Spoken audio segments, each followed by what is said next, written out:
Hey guys, Justin here. So I just had a chat with someone from an industry that brings you all the stuff you want from around the world. They don't appear here by magic.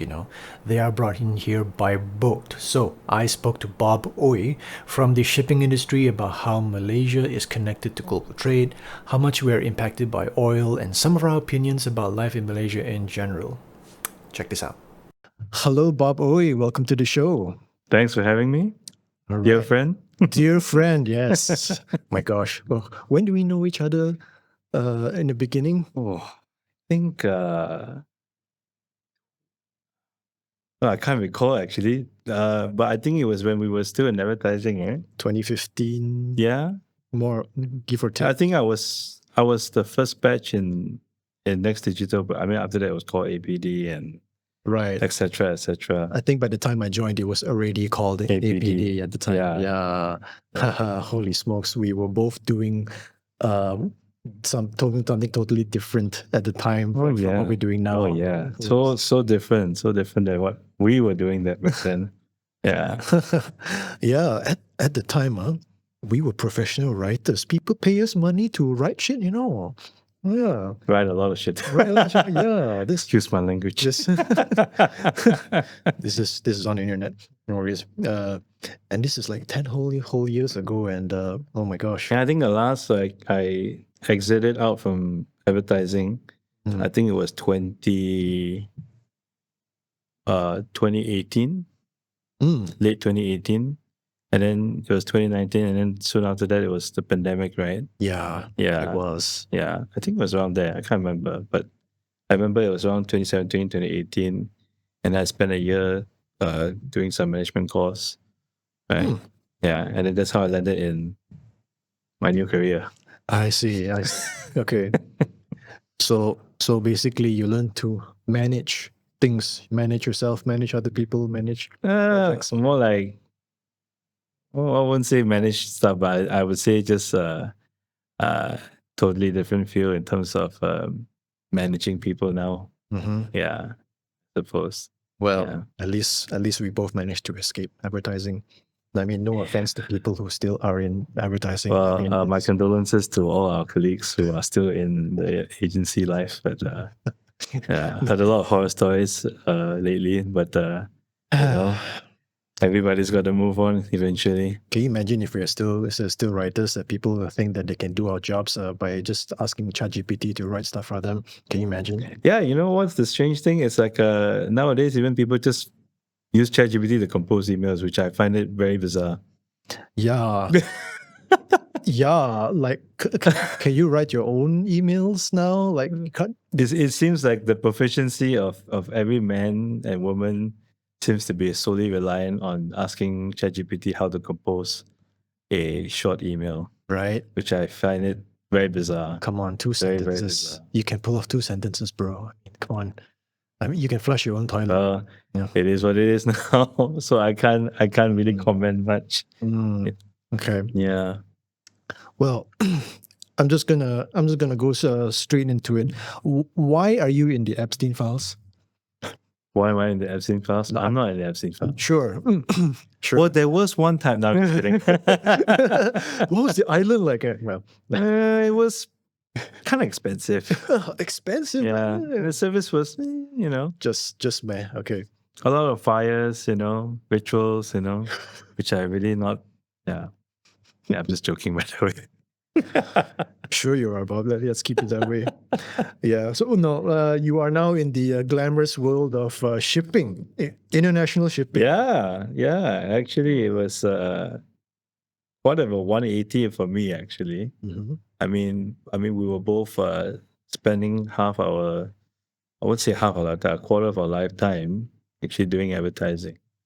And then as soon as I had the sudden realization that the market, or at least advertising landscape, has changed dramatically, I knew that I didn't want to be in this cycle, and so I make the leap.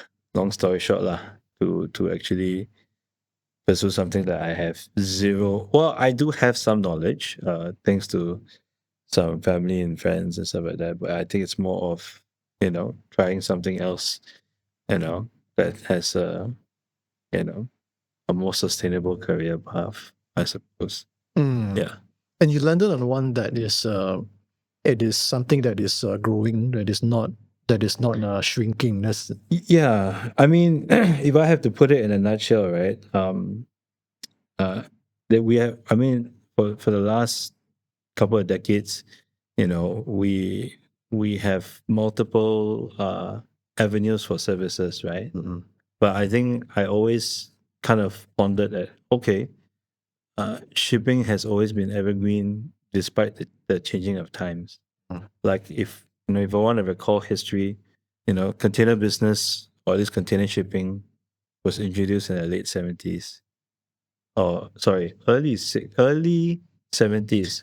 Between the late 1960s to early 70s, that's when we see the introduction for containerized shipments, right?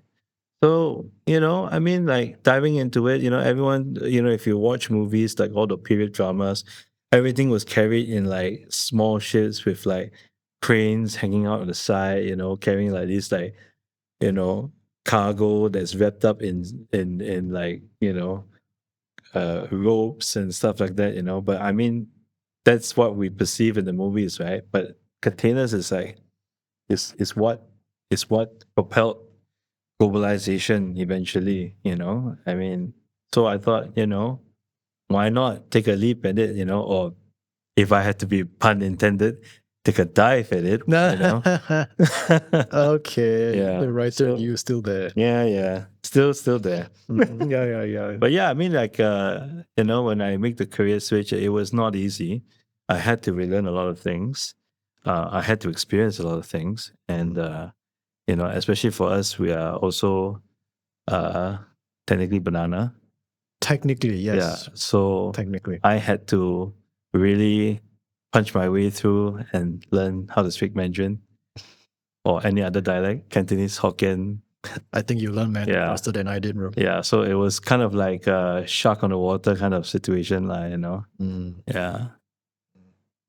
And shipping is one of those things like that is not undergoing like a radical disruption in the way ICE cars is being disrupted by electric vehicles. It's not, you know. So it's still going on as if Yeah. If I have to quote someone that I work with in the industry, you know, it's like unless someone invented teleportation, you know, shipping is still vital.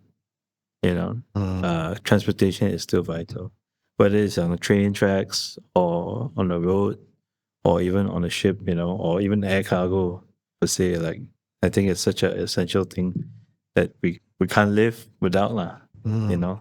And now even more so, it's a growing challenge lah, you know, with all this disruptions happening in the market, you know, with geopolitical scenarios and you know tariff wars, you know, and all sorts of you know micro challenges that you know each country or each continent is facing, you know. so being in the shipping industry, you would be privy to these things, the geopolitical tensions and these trading embargoes, tariffs, things like that. All of it affects you. Privy won't be the word, but I think it's more like we have to be aware of what's happening in the current narrative in the market. I mean, like just just alone, like you know, having to talk about you know the trade war between China and America, you know, and then now with like the conflict in Middle East, that alone can sort of project a ripple effect in the industry. You know, um, I mean, as I'm sure a lot of people are aware, this is sort of like interrupting in terms of you know terminal congestions, you know, uh, escorts, you know, escort for ships, basically, you know, to make sure they are harboring safely over, you know. What kind of escorts are we talking about, Bob? We're talking about proper, you know, military escort. Not the gutter, you know. Military escorts. Yes. Got it. Yeah. Just to clarify, yeah. but I mean, in all seriousness, like I think it's quite. I think everyone's feeling the pinch. Mm-hmm. Yeah, because when that sort of thing happens, that sort of cascades to end users at the end of the day. Right. Because we're so reliant on what globalization has gifted to us, lah, right? I mean, the clothes we wear, the food we eat, dairy products, suddenly Malaysia just suddenly loves cheese, just because of, Korean food, Korean culture, or even just the Western culture. So we're all tied to this machine, this thing called globalization, lah, Yeah. right? And as soon as that gets disrupted, then we're sort of regressing back to, Mm. how we were once before, they had this global trade thing. So now it becomes a very disrupted and disarrayed kind of like service now. And we're seeing that currently right now. I wanna get into the globalization part Yeah. in a bit, but speaking about what's happening recently. See, the thing is, like, at least from my perspective, right? Uh, the things that our orange friend has been doing, I've always been seeing it as like from an arm's length kind of way, like, oh, it's happening over there, the circus is all happening over there, or so poor you kind of thing, and now the Strait of Hormuz things has been happening, and now I'm like, oh no, these things are gonna happen to us. Mhm. What sort of how do you think the shipping situation there is going to impact like ordinary Malaysians, or is there any kind of connection at all? Well, it depends on what Malaysians are relying at. I mean, as we all are aware, apart from, we are the biggest exporter for things like palm oil products, or certain crops. We all know that gas is a major export. Crude oil is a major export from our country, lah. But if you want to talk about the grand scheme of things, we are still quite reliant on imported goods. We're still getting rice from Thailand, or Pakistan, or India. We're still getting onions from China or even from India as well. So we are a country that I'm sure everyone is aware lah. We are 99.9% reliant on, getting imported stuff. We have our local goods, Mhm. but again, we are still heavily reliant on, getting stuff overseas. Right. Yeah, but then to address your question, then it depends on where you actually import your goods from, right? But at some point, somehow, right? Yeah, service changes from container shipping liners, or even from rising costs because of fuel. Actually, if you ask me, the main proponent for the rise in consumer goods is actually oil. Yeah, because let's face it, we are very reliant on fossil fuel at all facets, right? Energy production, right? Energy power station, right? Some are using crude oil to power, some are using, oil for transportation, especially for trucks, for planes, you need jet fuel. You also need, for us, we need the fuel for ships, for ships to run as well. So, you cannot deny that fuel. I mean, I'm casually saying this, but I'm sure this is not rocket science. We are all intertwined and weaved to be solely reliant on such. That's why I mean, of course, you can talk about EV, people moving away from fossil fuel, but at the end of the day, there are still so many things, and even in recent reports also, like talking about plastic. I think nobody knows that, but this will be a bigger problem if we will continue to have disruption, because even plastic products is also fueled by crude oil. I can quote also, there are some plastic producers also, because of the current situation in the Straits of Hormuz also, their production is getting disrupted. And that means there will be a rising cost in packaging. So actually whether you like it or not, that sort of cascades into everything that we are solely very reliant on, you know.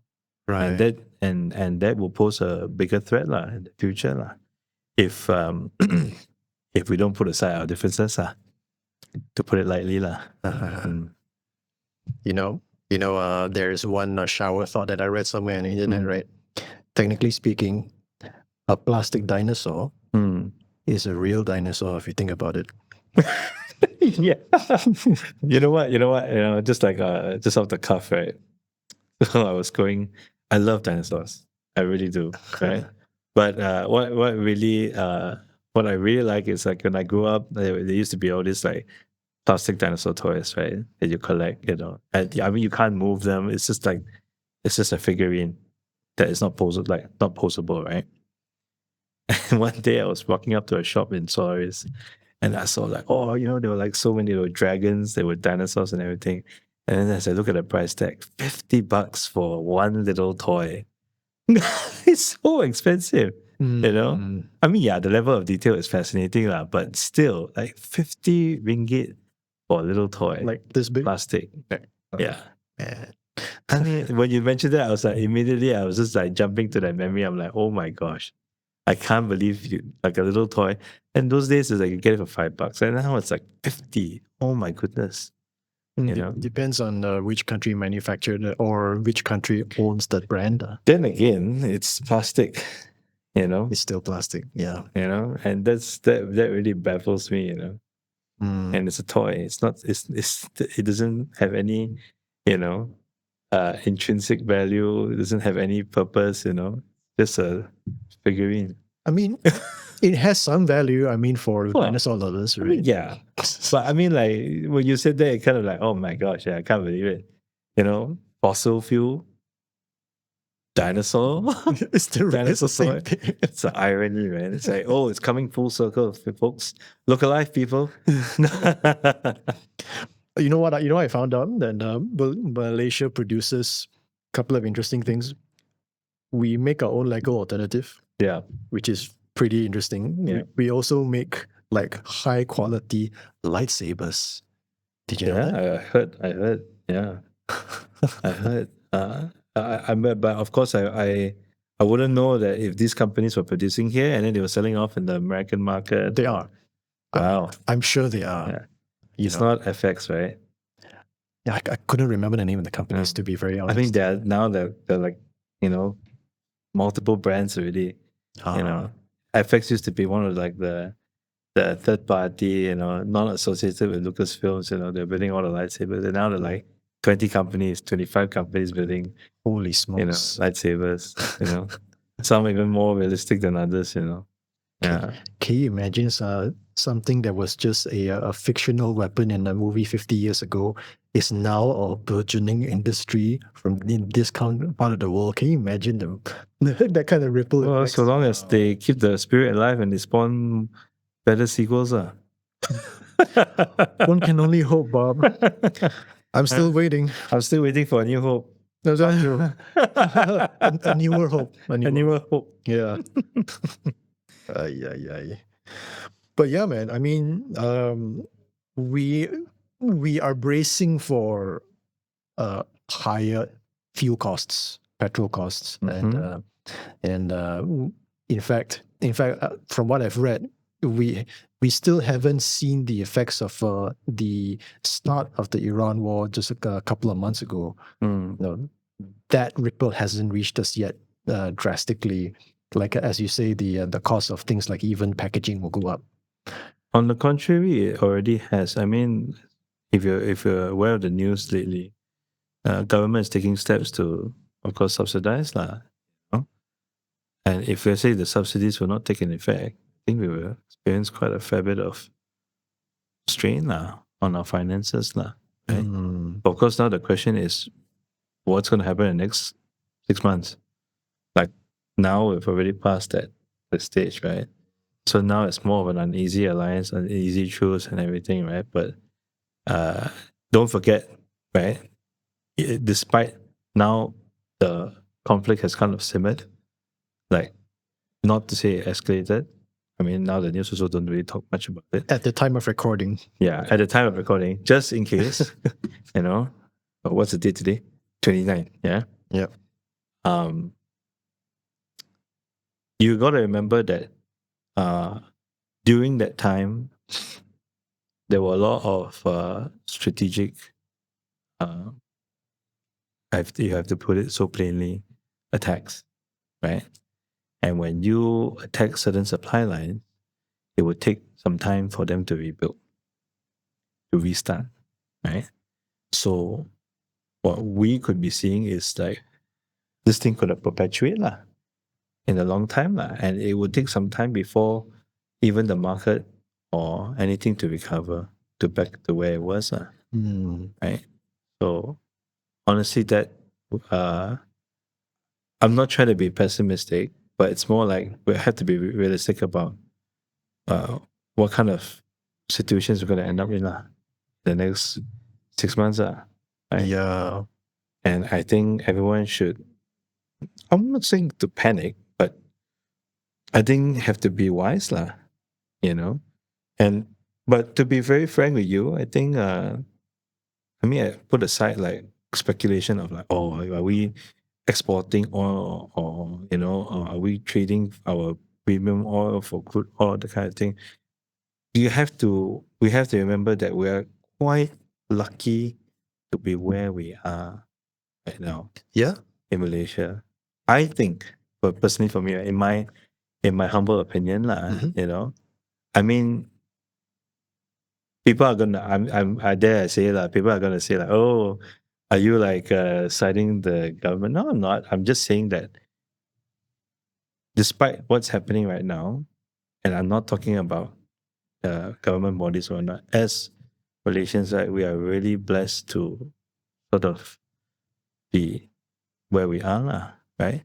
There is some struggles, but it's a matter of how are we managing it ourselves, you know. But I know for a fact that B40s are also kind of suffering because now with the goods, right, the first target would have been, you know, hitting on the, you know, business owners, B40s, you know, all those because they need to run. And if the cost of goods continuously to increase, right, then of course that poses a problem. There was even a debate, you know, whether to eliminate the subsidies for the T something, right? T20s, I heard The about that one. T20s, right?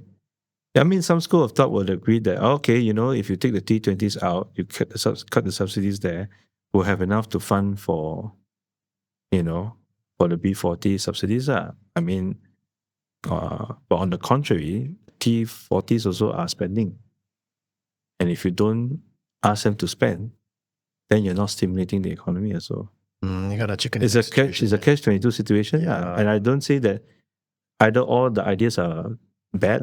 It's just that it's really a catch-22. Yeah. Right? And what I'm wondering is that, like, you know, if I go to the petrol station, like, and I beep beep, yeah, how the hell do you know how much I make, right? Yeah, I mean that's the other thing that I'm not so sure if they can actually implement that Yeah. you know.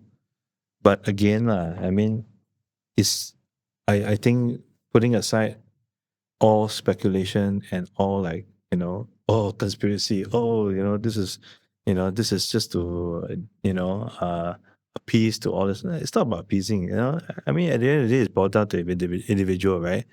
How you're managing your finances. If I want to go off topic, I think what we are also experiencing in today's current culture is we are so materialistic. We're so materialistic driven. I mean, I'm not saying that I am not. I am also. I will admit. And sometimes I have to question myself like, do I need to be materialistic all the time? Right? Do you need to go and spend like, you know, so much on things that you don't necessarily spend a lot of time with? You know, like maybe like you buy some gadget, but then you only use it 1 or 2 times. And, like, I don't know, whatever hobbies are, you know, because everyone just loves to collect stuff, we've kind of ingrained ourselves into this culture of collecting stuff. Right. I'm also again ashamedly, and part of the problem as well. But even I myself have to question that, like, do I really need it? Do I really need to plug my cash for it? I think this is a famous quote from Fight Club, right? We buy stuff that we don't need to impress the people we don't like. Yeah. I'm butchering it, but Yeah. So I guess, I mean, I'm kind of arguing on a more philosophical level, right? Because at the end of the day, we can speculate, we can calculate, we can aggregate, but really it sort of boils down to personal, right?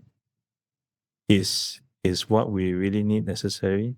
Like even for me, I could have just flung my cash on things that, wow, it's gonna make me feel good, it's gonna I'm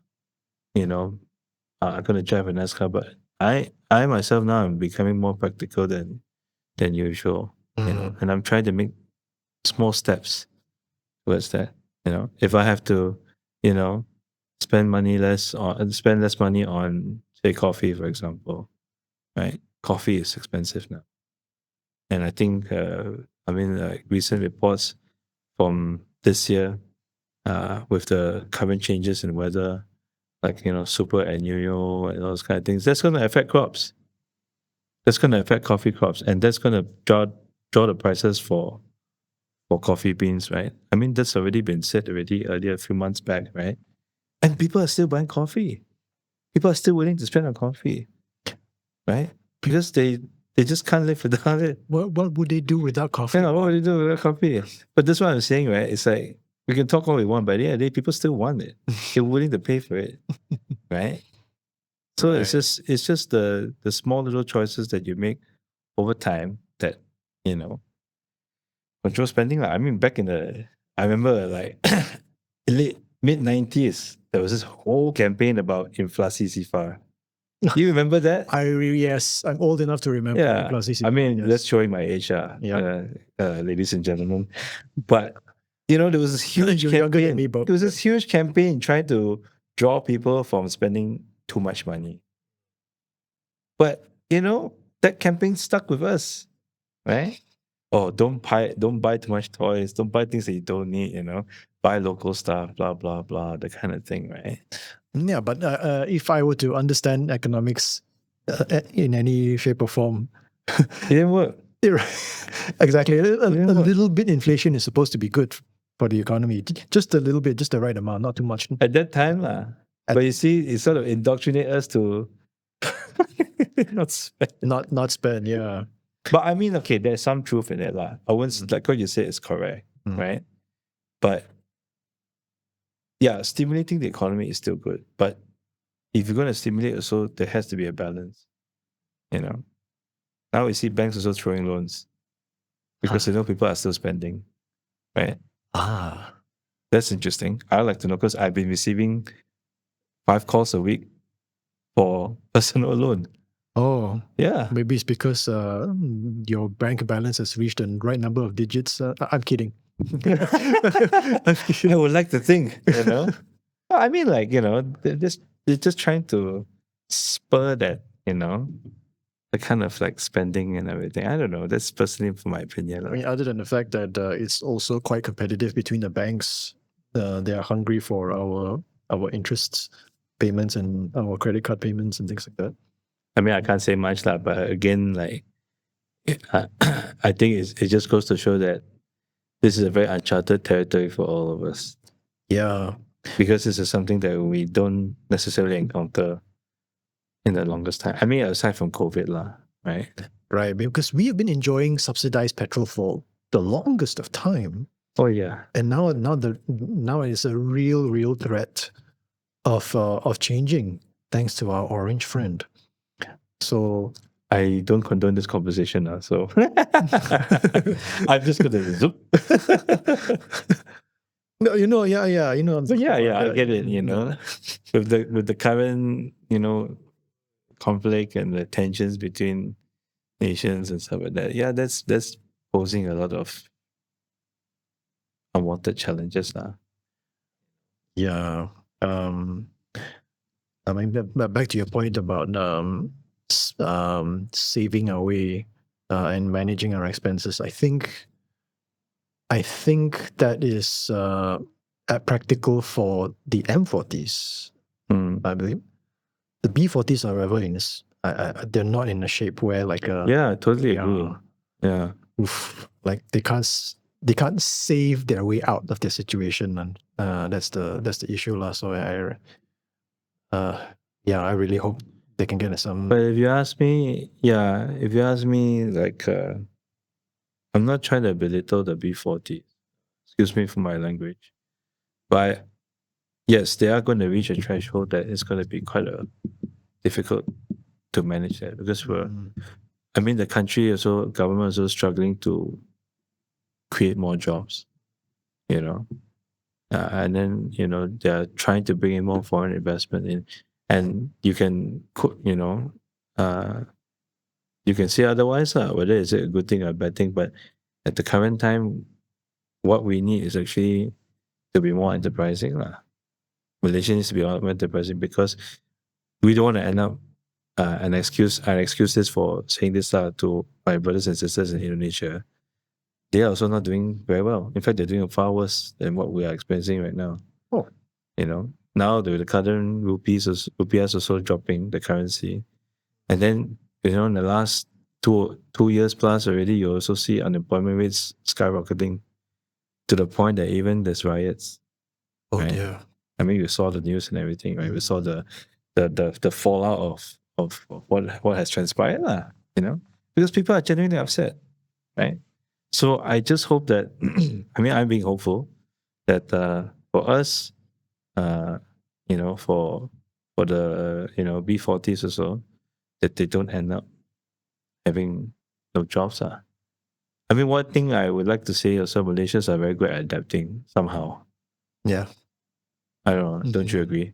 Like, we seem to somehow navigate through a lot of struggles. We do have a tendency of having pretty good problem solving skills, for better or for worse. Yeah.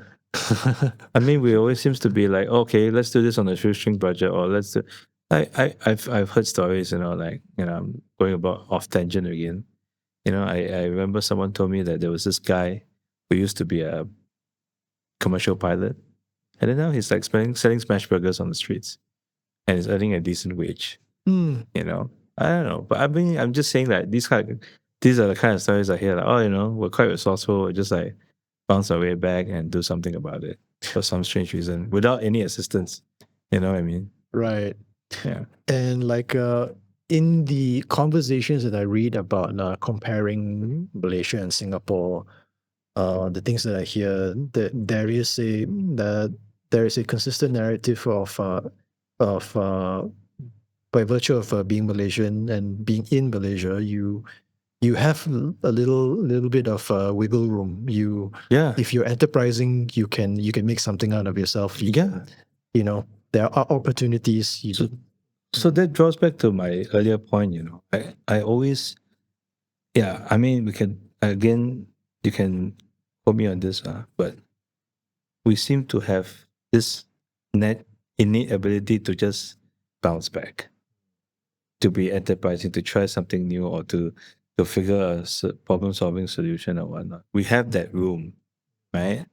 And time again, no matter what our kind of outcome, we seem to be, we're quite, despite our differences and despite all the talk of there's a divide between the the people. I don't think so, I think it's just what the media is trying to portray. But actually on the grassroots, actually people are just fine with everyone, just chill. Yeah. They just want to Nobody wants to, everyone's just being nice to each other. I'm not so sure about, can't speak for everyone, but generally, when push comes to shove, right, we seem to have the ability to agree on something eventually. I'm sure you've experienced that before, Yeah. Yeah. No. So, we can talk about all the negative stuff, right? Costs, businesses going down, especially like Singapore now isn't in bad shape lah. Oh, really? Yeah, I mean, like few months back already, a few establishments have kind of, and these are 20-year-old establishments. Hmm. They just overnight, just like, oh, sorry guys, we're gonna close. This is our last day. Oh dear. Yeah, Oh. Singapore is having it tough also, and I mean there are many reasons. I can't quote them, but that kind of struggle is also very prevalent in Singapore. So if that can happen in Singapore, it can also happen in Malaysia. Hmm. But like I said lah, because for us we have a tendency to get by and try to be as resourceful as we can lah. But my only question is, for how long? Hmm. Right? For how long? I think if you really think about it, right, these other developed countries, they have problems of their own, right? US, UK, even Japan, even Australia, they have problems of their own. So no one is immune to the global outlooks. There's always something, but we get by, we do our best. And speaking of globalization, right? So from the little that I understand from economics, like free trade between countries is always a good thing. It's always a good thing. The more we import, the more we export with each other. It's always a good thing. That's how we spur each other's economies and things like that. Now, the issue is that shipping all these things from one place to another, that is energy intensive. Oh yeah.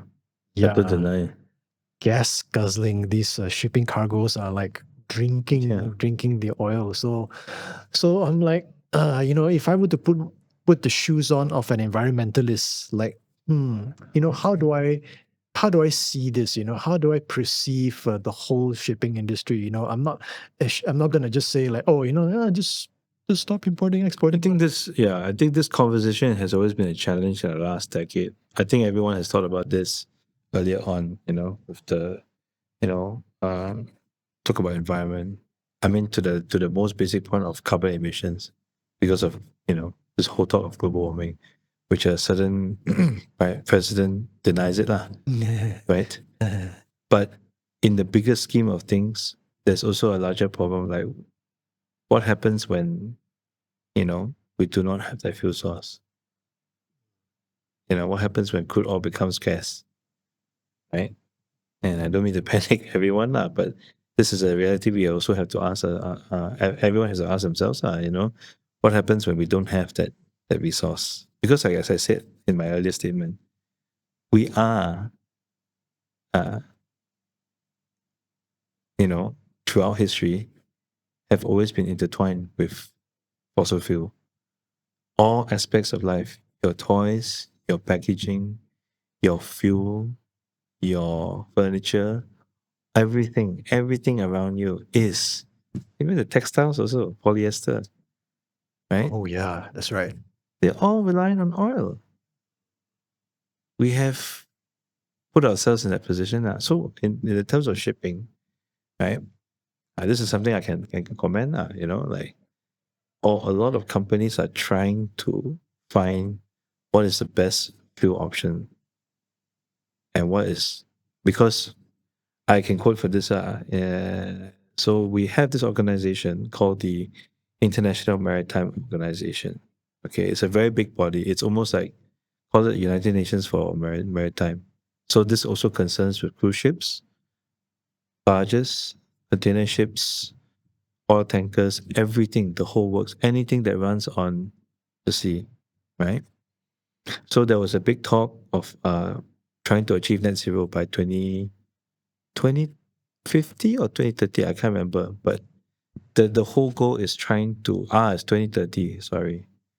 Yeah. That's soon. Yeah. But the thing is, I think that kind of will push back up, because now with the disruption and all this, right, that sort of kind of slow down any development for that lah, right? So what I'm trying to say is, back then lah, okay, you're right to say that a lot of the ships are quite old, and they were relying on heavy fuel oil in 2 decades ago. Lah. So it was only up till, say, 2015, if I recall, that they are sort of abiding by, carbon emissions protocols, right? I think that's mistaken if it's Kyoto Protocol or something. I can't remember, but maybe you can look it up again. They are trying to introduce low sulfur fuel because, of course, there were a few other preliminaries, like putting filters on the container vessels, like exhaust fumes, right, to sort of filter out all the soot, basically, and then they move on to low sulfur fuel. So they're trying their very best to abide by these conventions, which also means that you also need to drive for shipbuilding, right? You need to renew your fleets, right? If you maintain your fleet at the current stage, you're only just going to perpetuate the problem. So eventually, a lot of shipping companies are like, okay, we need to phase out some of the older ships. We need to scrap them, right? In order to make way for the new ships. Right, because older ships are using older engines. Put it this way, like you're not going to expect a hot rod to burn zero fuel emissions, right? Right? You want something like a Prius or something, or even better, if only there was an EV ship, but I guarantee you that would be very costly and very dangerous.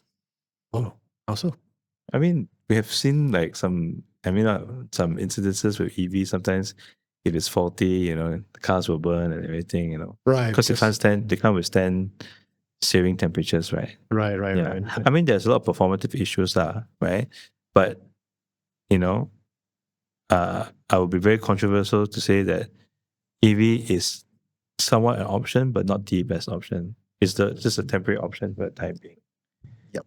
Right? Yep. I mean, there was a study also in China, or a case study that, for a lot of electric cars, right, running in frigid temperatures, right, their performance battery sort of reduced by 10-15%,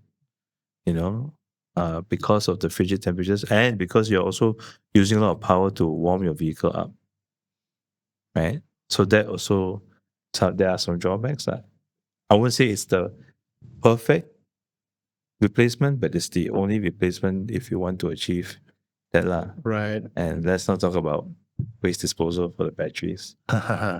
That's also another thing that no one talks about. That's a whole other ancillary industry. Yeah. But okay, but anyways, back to the ship thing. So everybody is exploring different avenues like LNG, hydrogen, but it's all in testing phase. It's all in pilot phase, Why? Because nothing can compare, even in cars, right? Nothing can compare to you having to fill up petrol within 2 minutes, 2 or 3 minutes, right? For your average car, then move on and spend hours driving, as opposed to you having to charge for 15 to 30 minutes, right? To get a decent charge for you to run.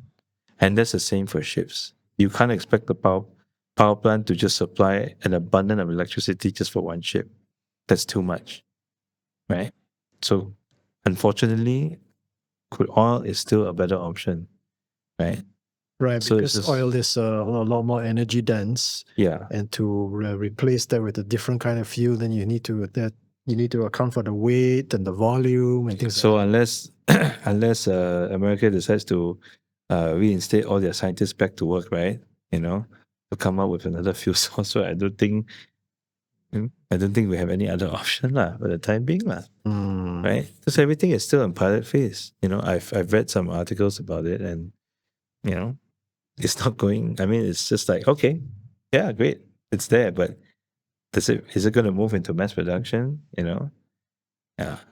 But there is a global entity, the International Maritime Organization. Yeah. So they of course are responsible for a lot of things, because especially on open waters, that's a whole different ball game, right? As soon as you exit out of it's like airspace, right? If you exit out of the airspace of another country, going to another country, then like there's some dry line to be drawn lah. But Right. in the uncharted waters, it's like it's free lah. There's no convention to bind them lah, right? Mm. But there's a need to have this convention lah, to govern and to be good stewards lah for the ocean lah, right? Is there anything about the shipping industry that is that might be surprising for the ordinary Malaysian? Something that they didn't know or never anticipated. This is funny because every time I mention shipping, the only thing that pops into their mind, and I mean by everyone, is either Shopee or Lazada. I kid you not. I mean, I'm not trying to